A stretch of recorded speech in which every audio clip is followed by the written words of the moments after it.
Oke, baik, sebelumnya Assalamualaikum warahmatullahi wabarakatuh. Di sini sebelum saya menjelaskan mengenai pemrograman tentang HTML dan PHP-nya, maka saya akan menjelaskan apa sih HTML dan PHP itu. Nah, perbedaan antara keduanya adalah PHP itu sendiri singkatan dari Hypertext Markup Language, yaitu sebuah bahasa markup yang digunakan untuk membuat struktur dan tampilan halaman web. Itu yang disebut sebagai HTML. Sedangkan PHP itu singkatan dari Hypertext Preprocessor, adalah bahasa pemrograman yang digunakan untuk membuat website dinamis. Jadi secara singkat, HTML itu seperti kerangka pada sebuah websitenya, sedangkan PHP itu seperti mesin atau otak yang mengatur bagaimana website itu bekerja. Nah, maka dari itu ketika kita akan membuat aplikasi atau membuat sesuatu, itu kita tidak akan bisa menghilangkan salah satunya, melainkan kita harus ada yang namanya tubuhnya dan harus ada yang namanya otaknya, seperti itu. Itu yang disebut perbedaan antara HTML dan PHP tersebut.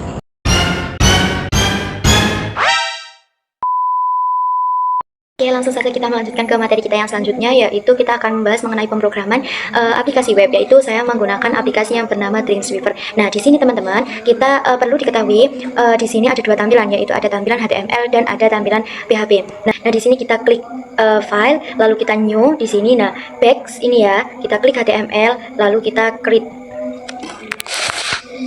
Nah, kita create di sini. Nah, setelah seperti ini tampilannya, di sini teman-teman ada tanda seperti ini. Nah, dan ada tanda seperti ini. Setiap di awal kata dan di akhir, ini pasti ada tanda kurung kuralnya. Apakah tanda ini? Tanda ini yang dinamakan markup. Ini yang dinamakan markup atau sebuah tanda untuk mengawali dan mengakhiri kalimat di HTML maupun PHP. Nah, ini adalah menjadi ciri khas. Nah, nanti kita akan coding di sini, teman-teman. Nah, di sini nanti saya akan ganti menjadi kata yaitu. Lalu kita codingnya di mana? Jawabannya di sini. Kita codingnya di sini. Nah, antara di bawah body ini dan di atas body ini. Nanti kita codingnya di sini. Lalu kenapa ini kok bisa diganti? Ini ketika diganti namanya dari yang nama awal tadi menjadi nama ini, maka nanti ini bisa kita pakai dan bisa kita lihat. Nanti tampilan yang ada di atas aplikasi web kita itu akan menampilkan namanya ini. Seperti itu. Nah, langsung saja ini kodenya ada di sini. Saya langsung copy kodenya aja biar tidak kelamaan. Oke, saya langsung copy aja. Nah, seperti ini teman-teman. Seperti ini kodenya. Di sini saya menggunakan simulasi array di sini. Nah, kalau sudah seperti ini, lalu kita simpan. Klik S, Ctrl S. Nah, di sini nanti kalau kalian menyimpan, itu pastikan di belakangnya itu kasih nama tugas, misal tugas 1. Jangan lupa klik HTML, itu yang paling penting teman-teman. Nah, kalau sudah seperti itu, lalu kita klik save.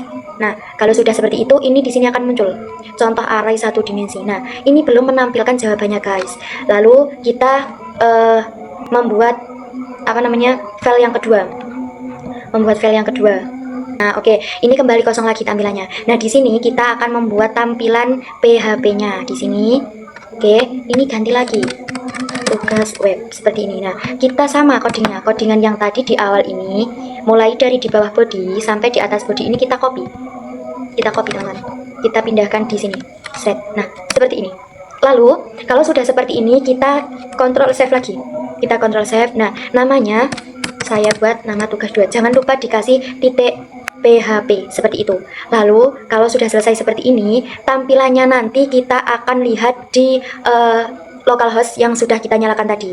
Kenapa kita membutuhkan localhost? Nah, gunanya adalah untuk menginput data-data yang akan kita buat nanti di aplikasi web seperti itu. Nah, ini adalah tampilan dari localhostnya teman-teman. Dari sini kita cari dulu. Di sini ya, kita hapus, kita cari namanya menjadi tugas web 2. Sesuai nama file kita, garis miring tugas 1. Kita cari yang .html terlebih dahulu. Nah, enter. Nah, ini hasilnya kita HTML, berarti kita belum menemukan jawabannya sama sekali. Masih terlihat sama seperti yang awal tadi. Nah, lanjut, kita akan bandingkan yang kedua. Tugas web 2 garis miring tugas garis miring tugas web 2 garis miring 2.php seperti ini. Oh, maaf salah. Tugas web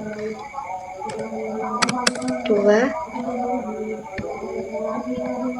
garis miring tugas 2 titik PHP.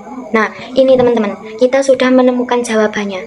Jawabannya yaitu, kalau semisal kita menggunakan array, maka kita bisa menghitung, kita bisa melihat apa hasilnya. Yang ditanya tadi adalah indeks kedua dari TK, SD, MTS, dan MA. Maka jawabannya indeks keduanya adalah sekolah pada indeks kedua adalah MTS. Ini yang menjadi pembeda. Karena apa? Jika HTML itu hanya sebuah tampilannya saja, akan tetapi kalau PHP itu adalah sebuah tampilan dan sebuah datanya bisa muncul. Seperti itu. Dia bisa memuat database-nya yang ada di dalam aplikasi yang kita inputkan. Seperti itu guys. Oke, terima kasih. Bye-bye. Cukup sekian penjelasan yang dapat saya sampaikan. Kurang lebihnya mohon maaf yang sebesar-besarnya. Akhirul kalam. Wassalamualaikum warahmatullahi wabarakatuh.